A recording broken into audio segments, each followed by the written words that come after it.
학생 여러분들 안녕하세요. 저는 여러분들의 통합사회 코치 미스터추입니다. 오늘은 여러분들과 함께 자본주의의 의미와 그리고 역사적 전개 과정에 대해서 살펴볼 거고요. 각 역사 단계별로 자본주의가 어떻게 발전해 왔는지 그 특징에 대해서 여러분들과 함께 공부를 하도록 하겠습니다. 자, 그러면은 전자칠판으로 이동하도록 할까요?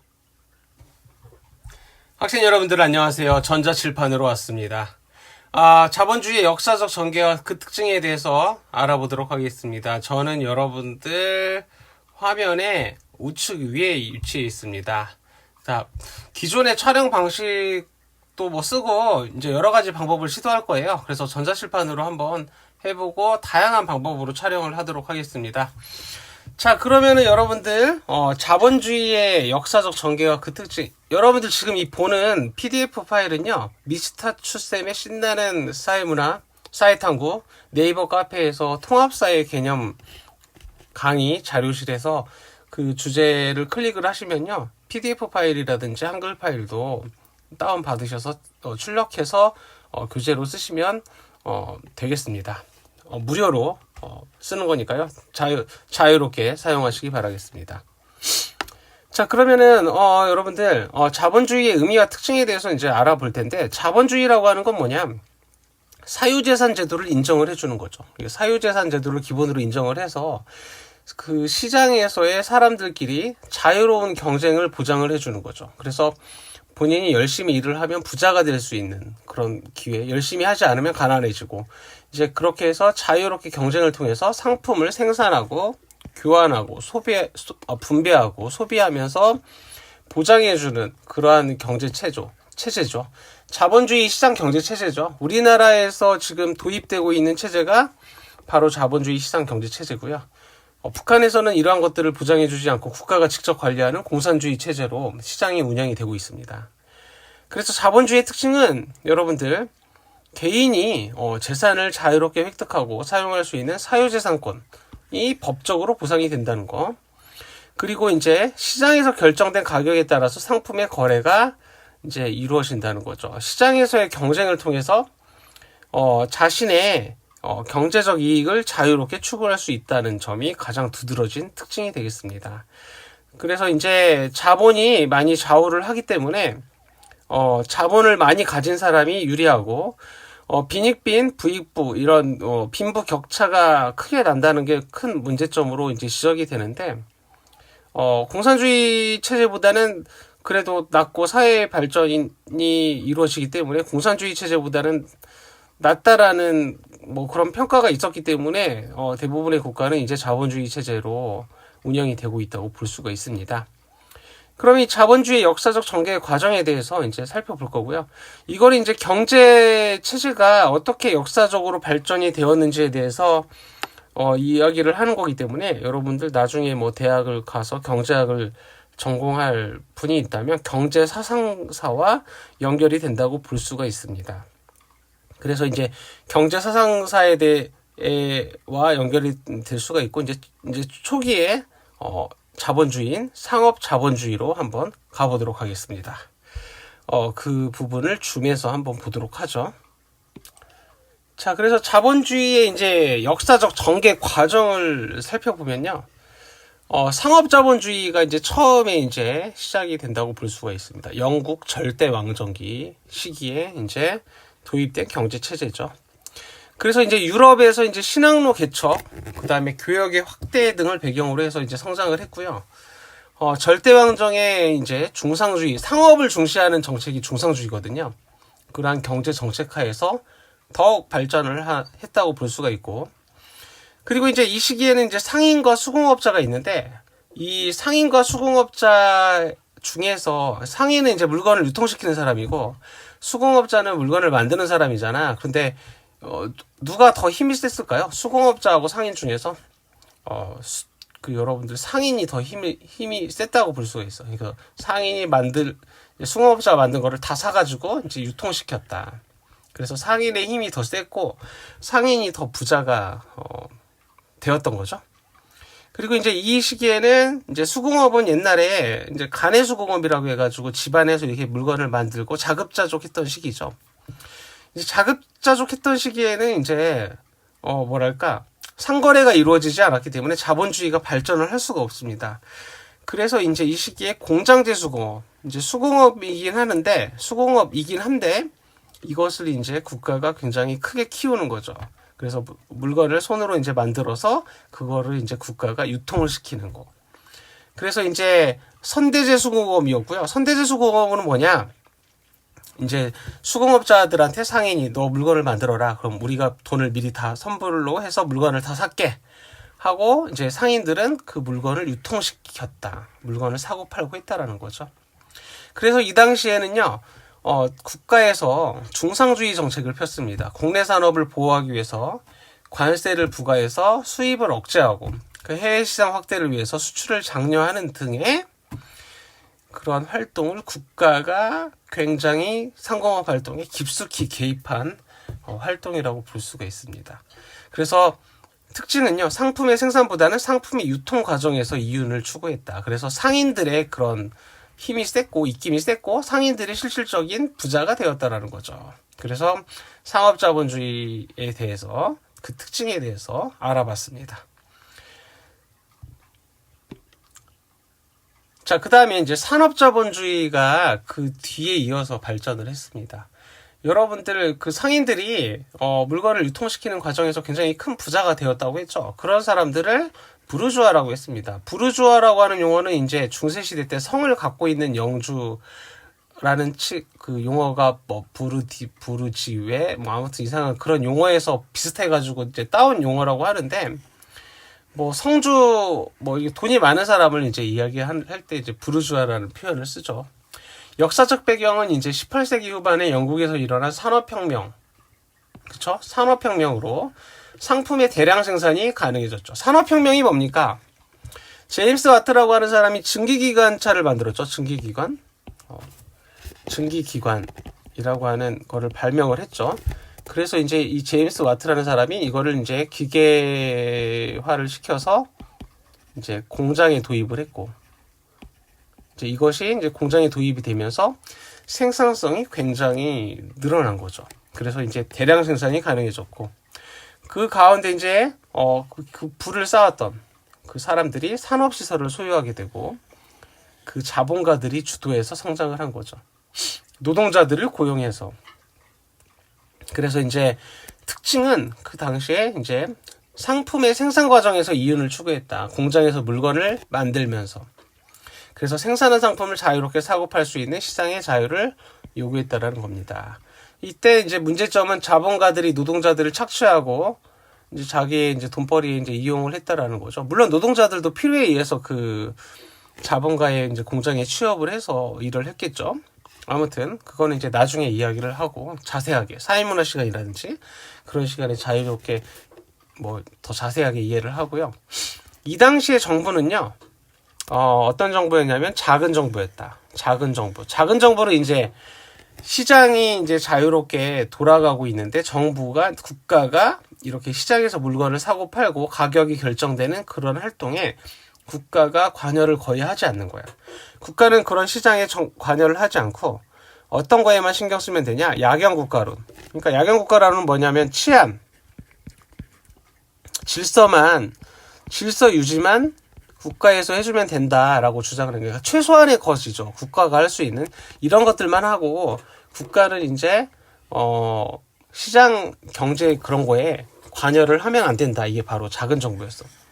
그래서 이 당시에 이제 대표적인 학자가 누구였냐면 애덤 스미스라고 하는 그런 경제학자였습니다. 그래서 이 애덤 스미스라는 사람이 국부론이라는 책을 쓰거든요. 책 이름이야. 그래서 이 당시에 이 국부론 중에서 이제 보이지 않는 손. 그러니까 국부론에서의 책의 내용이 뭐냐면 모든 사람들은 이기적이라는 거죠. 근데 이기심 때문에 시장이 이제 돌아간다는 거예요. 시장이 돌아가면서 이제 기능을 한다는 거죠. 그러니까 뭐 정육점에서 그 고기를 파는 사람이 사회에 봉사하려고 고기를 파는 겁니까? 그건 아니잖아. 그건 아니고. 그러니까 자기가 돈을 벌려고 하는 건데 우리가 그런 것 때문에 시장에서 장을 봐서 맛있는 저녁 식사를 할 수 있다라는 거죠. 모든 사람들의 경제 활동은 이러한 이기심 때문에 이제 생긴다는 거죠. 그래서 이 이기심이 나쁜 게 아니다. 그냥 내버려 두면 이 이기심 때문에 시장이 돌아간다는 거죠. 자원의 배분이 그냥 효율적으로 이루어진다는 거야. 어떻게 이루어지냐면 가격 형성이 되면 수요와 공급이 저절로 조절이 된다는 거죠. 자, 여러분들 이게 이제 여기 밑에 있는 그림이 수요 곡선하고 공급 곡선이거든요. 여러분들 수요 곡선은 뭐냐? 여러분들 물건을 가격이 올라가면 사람들이 물건을 적게 사겠죠. 그치? 수량이 적으니까 물건 사는 양이 적어져. 가격이 비싸면. 근데 가격이 떨어지면 어떻게 된다? 물건을 사람들이 많이 사겠죠. 더 많이 이만큼 늘어난다는 거야. 이 가격 그렇게 그리고 또 이제 공급할 생산자들 이건 이제 소비자고 이건 이제 생산자인데 생산자들 마찬가지야. 가격이 비싸지면 더 많이 생산을 할 거고 가격이 싸지면 이제 덜 생산을 하는데 만약에 가격이 비싸지면 사람들은 안 사려고 하고 그 다음에 안 사려고 하는데 사람들이 이제 공급을 많이 하려고 이렇게 하겠죠. 그러면 이만큼의 이제 초과 공급이 생긴다는 거죠. 이제 이 부분이 여러분들 초과 공급이거든요. 초과 공급이 생기면 이제 공급자들은 이제 재고량이 늘어나니까 공급량을 줄인다는 거죠. 공급량을 이렇게 줄이고 줄이면은 이제 소비자들도 이제 가격이 이제 떨어지니까 소비자들도 이 선에서 이제 물건을 사고 그래서 이 지점에서 가격이 형성된다는 거야. 근데 이러한 이 활동들이 정부가 인위적으로 이렇게 하라고 강제적으로 해서 가격이 형성되는 것이 아니라 개인의 이기심에 내버려 두면 사람들은 돈을 더 많이 벌려고 노력을 하기 때문에 그런 마음 상태가 이러한 이제 현상을 불러일으키기 때문에 가만히 내버려 둬도 이런 가격이 형성이 되면서 시장이 돌아간다. 그래서 국가가 개입을 하는 거는 오히려 시장을 망치는 길이다라고 주장을 하는 것이 바로 애덤 스미스다. 그래서 이 보이지 않는 손은 곧 어떤 거다? 가격이다라는 거죠. 이 가격을 통해서 사회의 그런 여러 가지 질서들이 유지가 된다는 거야. 시장 질서가. 그래서 여러분들 자본주의 한마디. 산업자본주의는 한 줄로 이제 요약을 하면 이제 국가가 관여해서는 안 된다. 국가가 관여를 안 해도 시장은 잘 돌아간다라는 주장으로서 한 줄 요약을 할 수가 있겠네요. 그럼 한 줄 요약 한번 써볼까요? 이것이 이제 산업자본주의에서의 핵심적인 요약이 되겠습니다. 여러분들이 기억해야 될 거는 이거 한마디면 충분합니다. 자, 그러면 다음으로 한번 넘어가 볼까요? 그래서 이제 다음으로 넘어가기 전에 자유방임주의가 이제 아까 얘기했던 거예요. 국가가 이제 관여해서는 안 된다. 그래서 개인의 경제활동의 자유를 최대한 보장해야 된다. 이것이 애덤 스미스가 주장한 겁니다. 자, 그럼 이제 독점자본주의를 한번 볼까요? 독점자본주의는 뭐냐? 여러분들 19세기 후반부터 20세기 초반부터 그러니까 1800년대 말부터 1900년대 초반까지 이루어진 사상입니다. 독점자본주의는 이제 뭐냐? 시장을 이제 내버려 두면 이제 국가가 관여하지 않고 시장이 이제 돌아가도록 내버려 두면 망하는 회사가 있고 예를 들면 양말 공장이 10개가 있다 쳐. 그러면 이제 10개가 있는데 경쟁을 하다가 5개가 망하고 여러분들 5개가 망하고 5개만 남았어. 그러다가 이제 또 2개가 더 망해서 이제 3개의 양말 공장만 남았다. 그러면은 이제 이런 과정에서 이제 망하는 공장과 그 다음에 안 망하는 공장이 이제 생겨나면서 이제 소수의 공장들만 이제 있게 될 경우에 이제 이런 경우에는 이제 인수와 합병이 많이 일어난다. 회사끼리 합쳐지거나 이제 망해가지고 다른 사람이 인수하거나 이제 그런 것들이 많이 이제 일어나는데 이런 것처럼. 그렇게 되면 이제 소수의 기업들만 남는 독과점이 이제 나오게 됩니다. 독과점이라고 하는 건 뭐냐면, 여러분들 통신사 회사가 많이 있습니까? LG, 유플러스, 뭐 KT, SKT 통신사 핸드폰 통신사 조금 적죠. 이런 것들은 이제 독점이라고 하는 거는 회사가 이제 한 개인 거고, 독과점인 거는 이제 이렇게 세 개, 뭐 이렇게 세 개, 두 개, 이 정도 되는 그런 기업을 이제 독과점이라고 하는데, 독과점 기업이 이제 시장 지배적 사업자가 된다는 거죠. 그러면은 얘네들끼리 옛날에는 이렇게 많이 있었을 땐 경쟁을 했는데, 이렇게 이렇게 적게 남았을 때는 경쟁을 하기가 싫어서, 이 대표들끼리 모여가지고, 야, 우리 핸드폰 요금, 뭐 이렇게 서로 더 잘 되려고 이렇게 경쟁해서 핸드폰 요금 깎고 그러면, 우리 제살 깎아먹이니까, 우리 그냥 가격을 이렇게 정해버리고, 그 밑으로는 내리지 말자. 그냥 좋게 가자. 우리끼리. 어차피 뭐 얼마 안 되니까. 이렇게 이제 합의를 하는 거야. 그걸 뭐라고 하냐면 여러분들 담합이라고 합니다. 담합. 가격 담합. 그래서 독과점 기업이 이제 시장 지배적 사업자가 되면서 가격 담합이 일어나면 고스란히 그 피해는 소비자들한테 오겠죠. 그래서 노동자와 자본가 중에서 자본가가 이제 우위에 있게 되고, 노동자들의 소득 감소로 인해서 기업의 재고가 쌓이게 된다. 그렇죠? 그러니까 자본가가 자기들이 이제 먹고 살려고 이렇게 했는데, 이제 노동자들이, 그러니까 소비자들이 피해를 보면서 이제 그 자본가들이 이제 우위에 있게 되면서 자본가들이 힘이 세지니까 노동자들을 막 마음대로 해고하고, 그리고 월급도 막 깎고 그렇게 한단 말이야. 그러니까 노동자들이 소득이 감소가 되고, 소득이 감소가 되면 사람들이 소비를 할 수가 있습니까? 없습니까? 뭐 아무것도 못 사니까 결국에는 뭐 여러 소비재들을 생산하는 그런 기업들의 물건도 안 팔리게 된다는 거죠. 그래서 재고가 쌓이게 되고, 그 결과 대량 실업이 발생했다라는 겁니다. 그래서 이제 시장에 맡겨둔다고 자원 배분이 완벽하게 배분되지 않는 이제 시장 실패가 일어난다는 거예요. 국가가 관여하지 않고 그냥 내버려 두면 잘 돌아갈 것 같았던 시장이 안 돌아가는 것이 이제 시장 실패죠. 그래서 시장 실패는 자원의 비효율적 배분, 그러니까 뭐 공공재 부족.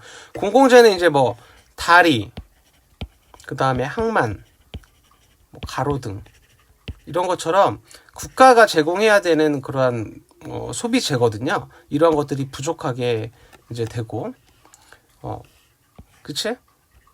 그러니까 이런 거를 생산을 안 하려고 한다는 거죠. 이제 그러면서 이제 시장 실패가 일어났고, 그리고 이제 불안정 경쟁은 아까 얘기했죠. 원래 완전 경쟁은 정말 뭐 여러 회사들이 최선을 다해가지고 경쟁을 하는 거야. 근데 뭐야? 몇 개 회사들이 이제 망하면서 소수의 이제 기업들만 남게 되니까 얘네들끼리 경쟁을 안 하려고 한다는 거죠. 서로 좋게 갖자, 뭐 이렇게 담합을 하고, 이러한 모습이 이제 불안정 경쟁이거든요. 완벽하게 경쟁을 하는 게 아니잖아. 그래서 이제 그러한 문제점이 생기기 시작했다는 거죠. 그래서 독과점의 폐해가 생기고, 이제 외부 효과라고 하는 거는 뭐냐? 뜻하지 않게, 그러니까 의도하지 않게 피해를 끼치거나, 아니면은 뭐 긍정적 외부 효과는 의도치 않게 다른 그런 경제 주체에 이익을 주는 그런 거거든요. 뭐 예를 들면 내가 물건을 생산을 했는데 환경오염을 시켰어. 그럼 내가 의도한 게 아니잖아. 그렇죠? 부정적인 영향을 끼친 거죠. 그래서 그런 거는 외부 불경제라고 하고, 그렇죠? 외부 불경제. 그러니까 이거를 이제 외부 불경제는 이제 부정적 외부 효과죠. 그러니까 뭐 예를 들면 공장에서 발생하는 매연, 그리고 이제 공사로 인한 소음, 이런 것들이 회사와 인근 주민들끼리 막 법적 다툼으로 번지는 경우가 있잖아. 이제 이러한 것들이 공장에서 이제 물건을 생산하다 보니까 이제 여러 가지 피해를 주는 거, 의도치 않게. 이런 이제 외부 불경제고요. 그 다음에 이제 여러분들 긍정적 외부 효과는 이제 뭐 과수농가와 양봉농가의 관계. 그러니까 뭐 과수원이 있어. 근데 이제 벌이 이렇게 있단 말이야. 벌을 키워.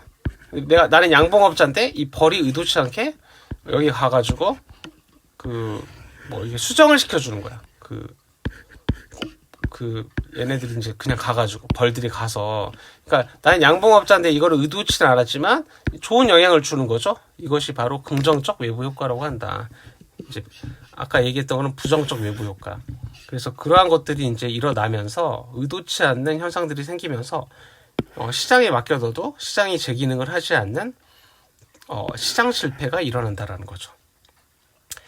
자, 그리고 나서 이제 미국발 경제 대공황이 이제 터지게 됩니다.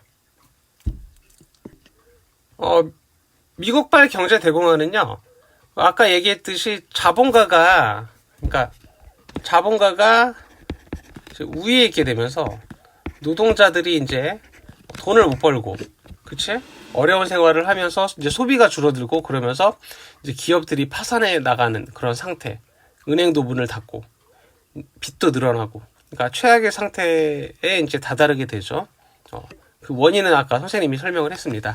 그래서 이제 이 미국 대공황을 극복하기 위해서 어떤 영웅이 나타나냐면 케인즈라고 하는 학자가 나타납니다. 20세기 초중반에 이제, 그래서 역사적 배경은 이제 아까 얘기했듯이 독과점이 강화되면서 나타난 시장 실패가 있었죠. 이러한 것들을 이제 해결해야 된다는 이제 이론이 나왔는데, 이제 케인즈라는 학자가 어떻게 주장을 하냐면요, 유효 수요 이론을 강조를 합니다. 그러니까 유효 수요라고 하는 건 뭐냐면 실질적으로 소비가 가능한 구매력을 말하는 거야. 그러니까 내가 돈도 없으면서 백화점 가가지고 3천만 원짜리 백을 사고 싶다. 이거는 유효 수요가 아니야. 그냥 수요지. 유효 수요는 구매력을 갖춘 수요를 말하죠. 그러한 수요가 부족하기 때문에, 진짜 수요가 부족하기 때문에 대공황이 일어난 거다라는 거야. 사람들이 돈이 없다라는 거죠. 그래서 이제 왜냐하면 기업들이 다 망하고 일도 못하고 그러니까, 그래서 이걸 어떻게 극복해야 되냐, 국가가 직접 나서서 공공사업을 벌이거나 사회보장제도, 그러니까 국가가 직접 나서서 다양한 정책을 펼쳐야 된다는 거죠. 그래서 시장에 적극적으로 개입을 해가지고 큰 정부를 추구해야 된다. 그러니까 큰 정부라고 하는 거는 그 국가의 영향이 큰 거죠. 국가가 개입을 많이 하는 거지. 그래서 그냥 내버려 두는 것이 아니라 간섭을 많이 하는 거예요, 국가가. 그래가지고 이제 어떤 정책을 펴냐면 뉴딜 정책이라고 하죠. 뉴딜 정책. 뉴딜 정책은 이제 완전히 모든 것을 바꿨다라는 뜻이거든요. 그래서 이제 토목사업뿐만 아니라 노동자들의 최저임금을 보장하고 노동자들의 복지를 확대하는 등에 이제 국가가 이제 적극적으로 나서서 이제 여러 가지 정책을 펴는 겁니다. 그래서 그 그러니까 뭐 테네시강 유역에 댐을 건설한다든지, 뭐 도로를 놓는다든지, 그러한 토목 사업을 이제 해야 노동자들을 고용할 거 아니야. 노동자들이 고용이 되면 삽도 필요하고 여러 가지 도구들이 필요하겠죠. 그래서 그것들을 만드는 이제 기업들도 다시 돌아가게 되고, 그 다음에 노동자들은 그래도 돈을 벌게 되니까 옷도 사고 음식도 먹고 그러면서 생활을 할 거 아니야. 그런 과정에서 다시 소비가 일어나면서 기업들이 되살아나고, 그 되살아난 기업들은 또 고용을 하게 될 거고, 그러면서 이제 국가가 정상화되었다라는 거죠. 그래서 국가의 복지 정책도 확대를 했다. 간섭을 많이 했다라는 거죠, 국가가. 이러한 활동 전반을 뉴딜 정책이라고 합니다. 완전히 바꾸는 거. 그래서 이제 국가가 적극적으로 개입을 했는데 또 어떤 문제가 생겼냐면 정부가 너무나도 지나치게 개입을 하다 보니까 시장에 대한 정부의 개입이 이제 정부의 거대화, 그러니까 정부가 너무 거인이 된 거죠. 힘이 센 거지. 그러면서 관료화에 따른 그런 비효율적인 문제. 그러니까 정부가 관여를 많이 하게 되면서 여러 가지 문제점이 생겼다는 거죠. 그리고 또 정부의 부정부패 이런 것 때문에, 그래서 오히려 효율적인 자원 배분을 저해하는 상황이 오게 된 겁니다. 처음에는 이제 그게 이제 효과를 봤지만, 그리고 나서 이제 석유 파동이 일어났고요. 그러니까 이 시기에 1973년, 4년, 78년, 80년 이 시기에 그 석유 공급 감소가 되는 사건이 있었습니다. 그래서 국제 석유 가격이 굉장히 상승을 했는데 그때 경제 위기가 굉장히 컸어. 그래서 이대로 가서는 안 되겠구나라는 경각심을 느끼게 됐죠. 그래서 이제 결국에는 스태그플레이션이라고 하는 경제 위기가 온 거야. 스태그플레이션은 뭐냐면 실업률, 경기 침체, 물가 상승이 동시에 발생하는 거. 이러한 상태를 이제 말하는 거죠. 그래서 물가 상승만 이루어지는 걸 인플레이션이라고 하거든요. 그래서 인플레이션, 실업률도 같이 증가하고 물가 상승도 같이 증가하는 이런 최악의 상태가 이제 비롯된 겁니다. 그래서 또 어떻게 했겠습니까? 그러면 다시 산업자본주의 사회로 돌아가자. 산업자본주의 사회는 애덤 스미스가 주장한 작은 정부죠. 국가가 관여하지 않고 시장 질서에 그냥 내버려 두는 거, 그대로 돌아가자라고 하는 신자유주의 사상이 다시 또 등장을 하게 되는 거죠. 그래서 이제 신자유주의를 이제 주장을 했는데, 이거 이제 나온 이유는 20세기 후반에 들으면서 이제 정부가 개입을 했더니 나중에 이제 비효율적인 그러한 상황이 왔고, 그러면서 이제 정부 실패가 드러났죠. 경제가 더 어려워진 거지. 그래서 이제 다시 원래대로 돌아가자. 프리드만이라는 학자가 주장을 한 이론입니다. 과거의 산업자본주의로 돌아가자라는 겁니다. 그래서 이제 아까 이야기했죠. 수성자본주의 때 정부가 굉장히 많이 관여를 했더니 부정부패, 그리고 근시안적인 정책 때문에 정부 실패가 일어났습니다. 그래서 이제 프리드만의 이제 이론을 바탕으로 이렇게 이제 주장을 했는데, 그 영국 마가렛 대처라고 수상 알죠? 철의 여인? 대처. 철의 여인. 뭐 이렇게 이야기를 많이 하는데, 이제는 옛날에 복지를 많이 했어. 그러니까 국가가 관여를 많이 했던 그러한 정책 중에서 이제 복지 정책이 있는데, 대표적인 복지 정책 중에 하나가 전국 학교에 무료로 우유를 제공했던 거. 이제 이 그러니까 복지 정책이라고 할 수가 있죠. 이러한 것을 이제 끊어버리는 사건이 이제 나오거든요. 이제 그러면서 이제 국가가 관여 많이 했던 것을 서서히 줄이는 거죠. 국가의 그런 간섭을. 그래서 공기업, 국가가 운영하던 거를 민영화하고 민간에게 파는 거야. 이 문제점이 뭐가 있을까? 국가가 운영하는 뭐 철도 이런 걸 팔았어. 뭐 우리나라로 치면 코레일. 민영화 시켜서 이제 서비스나 이런 건 좋아지겠지만 가격이 굉장히 비싸지겠죠. 국가가 운영할 때보다. 가난한 사람들은 이용을 못하는 상황이 생길 수도 있고. 그리고 이제 각종 정부에서 이제 규제를 하는 그러한 뭐 각종 제도 이런 것들을 좀 느슨하게 해주고 규제를 철폐하고 이제 그러한 사상. 한마디로 얘기하면 신자유주의는 그냥 한마디만 기억하세요. 국가가 관여하지 않는 그런 것들. 관여하지 않고 어떤 거 경쟁을 강조하는 거야. 그러니까 즉 옛날로 돌아가는 거죠. 옛날로.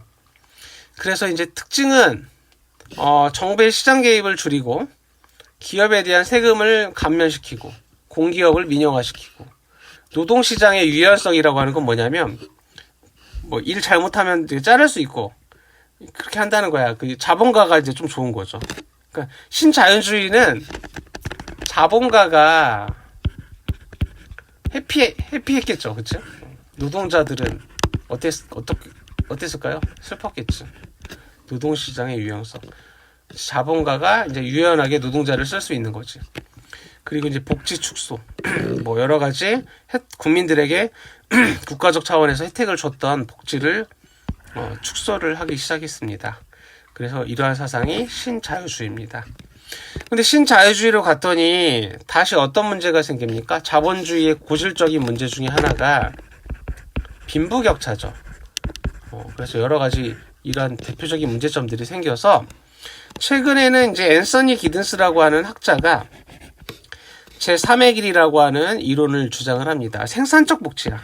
그러니까 옛날에는 어려운 사람을 그냥 국가가 일방적으로 도와줬단 말이야. 근데 그렇게 되면은 어떤 문제점이 생깁니까? 복지병이라는 게 생기거든요. 복지병은 뭐냐면 국가에서 많이 도와주니까 사람들이 일을 안 한다는 거예요. 사람들이 게을러지고. 그러니까 좀비가 되는 거죠, 사람들이. 그러한 것을 이제 생산적 복지라, 그러한 것이 이제 문제가 있었어. 무조건 나라에서 도와주면. 그래서 앤서니 기든스는 근로를 할 때 국가에서 지원을 해주는데 일하는 사람들만 도와주는 거죠. 일하는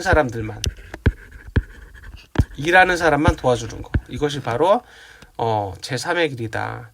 그래서 근로의욕을 구체시키면서 복지정책을 실시하는데 어떤 방식으로 하는지 한번 볼까요? 자, 이것이 앤서니 기든스의 제3의 길인데 이제 일을 안 할 때는 안 도와줘. 하나도. 정부 지원금이 빵원이야. 근데 내가 일을 막 하기 시작해. 그래가지고 내가 뭐 예를 들면 20만 원씩 벌 때 이만큼 지원받고 80만 원 벌 때 이만큼 지원받았어. 그럼 이때 최대로 많이 도와주는 거죠. 그러다가 이제 100만 원 이상 벌면 점점 그걸 이제 줄여주다가 나중에는 이제 안 도와주고 나중에는 이 사람이 세금을 내는 국민이 되는 거죠. 자립시키는 거야. 자립시키는 거. 그래서 이러한 복지정책을 생산적 복지정책 제3의 길이라고 하고 근로장려금 지금 우리나라에서 하고 있는 근로장려금이 대표적인 생산적 복지정책의 형태라고 볼 수가 있습니다.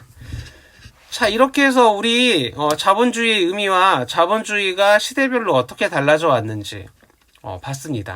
다시 한번 정리를 해보면 상업자본주의 때는 한마디로 얘기하면 국가가 상공업 활동에 굉장히 깊이 개입을 했다라는 거고, 산업자본주의는 이제 국가가 관여를 안 하고 이제 작은 정부로 갔다라는 것이 핵심이 되겠습니다.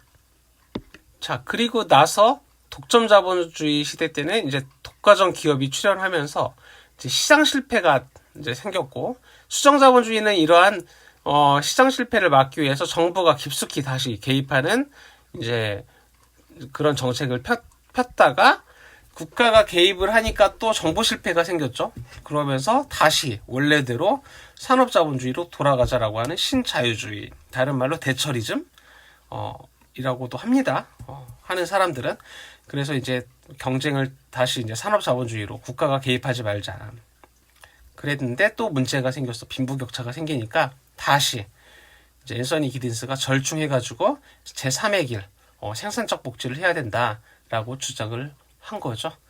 자, 이렇게 해서 여러분들 오늘 수업은 여기까지 하도록 하겠습니다. 자, 좀 긴 강의 듣느라고 대단히 수고가 많았고요. 저는 여러분들의 통합사회 코치 미스터추였습니다. 여기까지 하겠습니다. 안녕.